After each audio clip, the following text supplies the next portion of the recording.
Hi, I'm Nina Van Alstyne, and I want to welcome you to my virtual open house at 5320 Glen Haven Road. And yes, I'm wearing a mask. I'm going to take it off because my assistant is more than 6 feet away.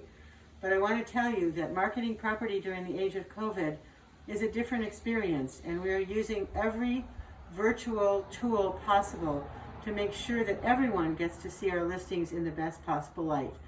So come on in, and you're going to get a peek of my reality, and then we're going to look at the house.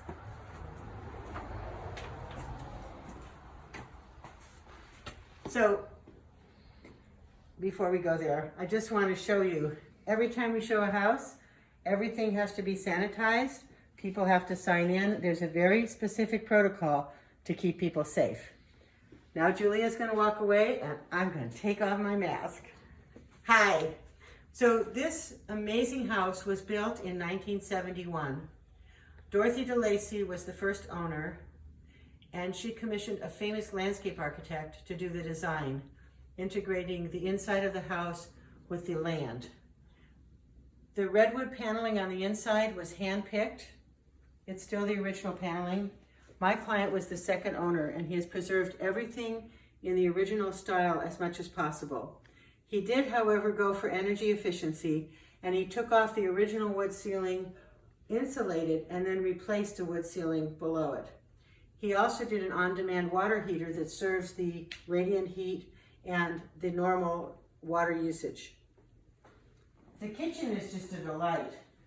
The house was built with classic architectural tile, and it features a wood stove in the kitchen as well as one in the living room and one in the library or third bedroom. There are some great touches. There's a heating element here, and because they had a young child when they first built the house, they put in a switch so that you could turn off the heating element from below so your child wouldn't get hurt by burning themselves. And this is what it's all about. There's a view from every room in the house. Extraordinary. Before we leave the kitchen, I want to point out two more things. The surface here is lower than a standard surface. That is for a reason. This house was completely thought out. Ergonometrically, if you're chopping and it's a conventional height board, you're lifting. This lower chopping block gives you more opportunity to work for longer and not tire out your arm. When Dorothy built the house, she had an orchard, she had a chicken coop, and she even had goats. So the part of the property that goes that way is almost like, it was like a working farm. So there was a lot of canning going on here. There was a lot of time spent here. The other thing is, and we don't need to even see it, when we decided to put the house on the market, the owner took out the original ovens and replaced them with brand new ovens which have never been used. This is a country house, excuse my back. So it has a laundry area, which is also a pantry.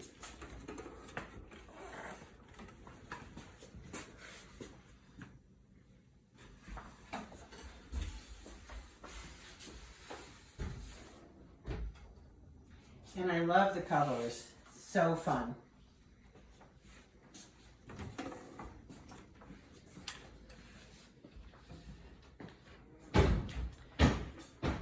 So I know you want to see the house, but I want to take you right away to the reason for being here.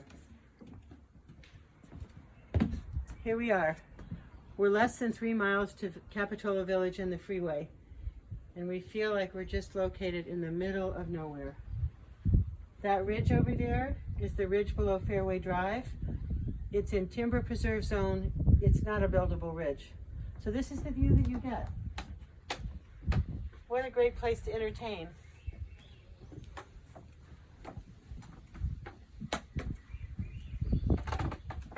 When I originally met with the owner about selling the house, we had a termite report done, and some of the old deck was not in good shape, but this is who he is. He replaced the entire deck with interior grade heart redwood. He also took out the old rotten posts for the wisteria vine, and it support the trellis. And if you look here, you can actually see the shape of the original post.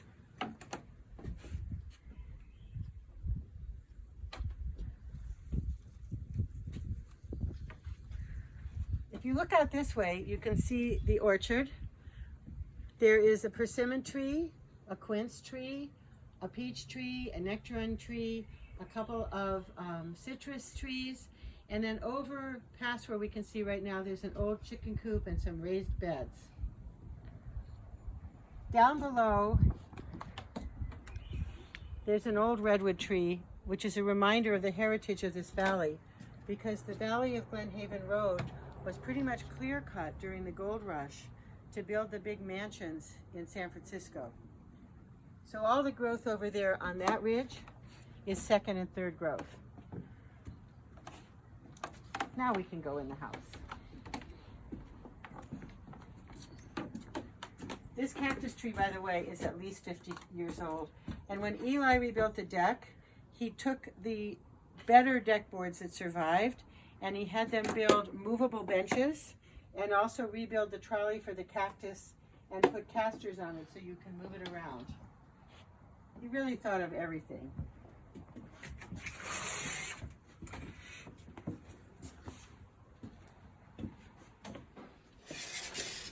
Here we are in the living room. So we've basically gone from the outside living room into an inside living room with a big stone fireplace with a wood stove insert for heat efficiency. And then there's another living area in the courtyard so that in the evenings when the sun is hot, you could find a cool place to sit and have your dinner or your aperitif. There's a built-in library with slanting shelves. That's a classic feature of a home of this vintage. But there's also a nest, which is not a classic feature of a home of this vintage. It goes along with the modernization that Eli did during his tenure here at the home. And Julia, why don't you just give them a shot of the kitchen so they can see how beautifully this floor plan integrates. It's so open. The house is basically set up like a U. So the courtyard is the divider. The private space of the 2 bedrooms or bedroom and library are in this wing.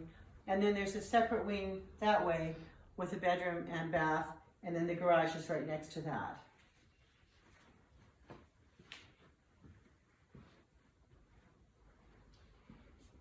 These are the original curtains. We had them cleaned. I think they're wool. And they're not as young as they used to be, but it just seemed like such a nice architectural feature to leave them. So they're fresh and clean and waiting, and it's your decision whether you keep them or not. Another modernization that Eli did is that he took out the old original lighting units and replaced them with a very sophisticated system, very easy to turn everything on and off.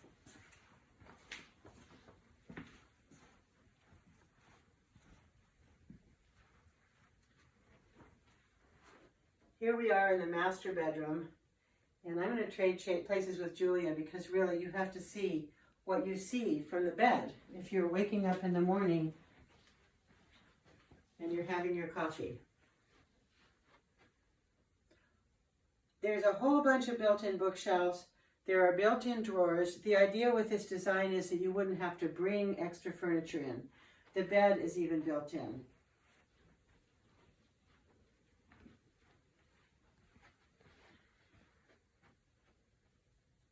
And now we're going to head into the master bath.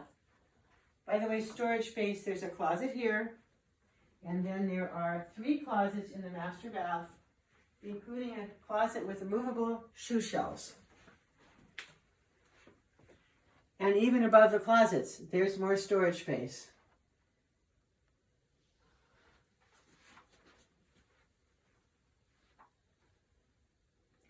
One of my favorite aspects of this home is the little garden area off the master bathroom.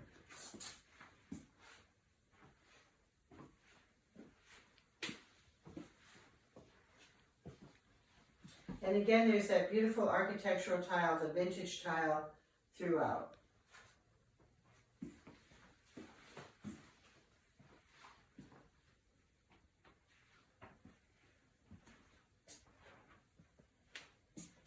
I want to point out that light fixture. Some of the light fixtures in this house just knock my socks off.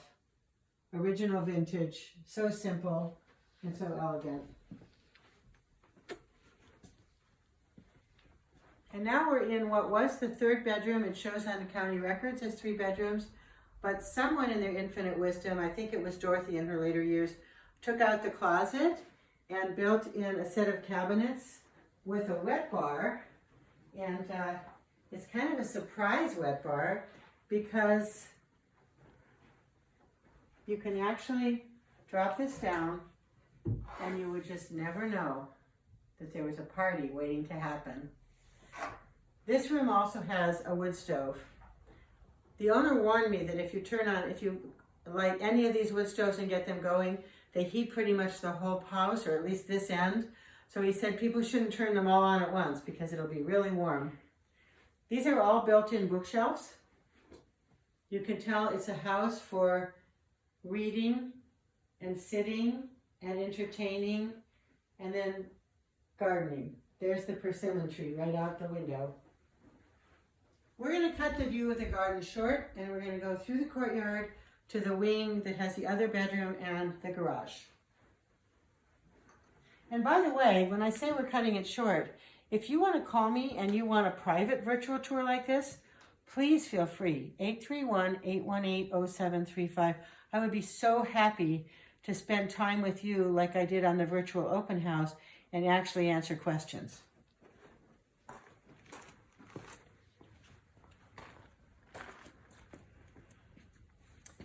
So this is the courtyard. This is a classic feature of a mid-century modern home. Some people will say, oh, it reminds me of an Eichler because that was what Eichlers did. But Robert Ralston, who designed this home, was a little more current, and his houses had a little bit more substance, but it does have this lineage. The garage is here to the left of the bedroom wing, and this is the bedroom, guest bedroom, second bedroom, however you want to describe it. Again, there's a lot of closet space. And a very cool feature of this room is the recessed crannies into which one could send one's curtains. So when the house was originally built, there was a curtain rod and the curtains would disappear. You wouldn't even see them. Those curtains were no longer here when Eli bought the house, but the hangers are still there in case you wanted to go back and go retro. There's also a built-in cupboard set of drawers. Again, the idea of this house was that you wouldn't have to put in furniture. And a mirror. So this little suite is really very independent. But again, look at this great, you've got this great view out to the courtyard and its own plantings.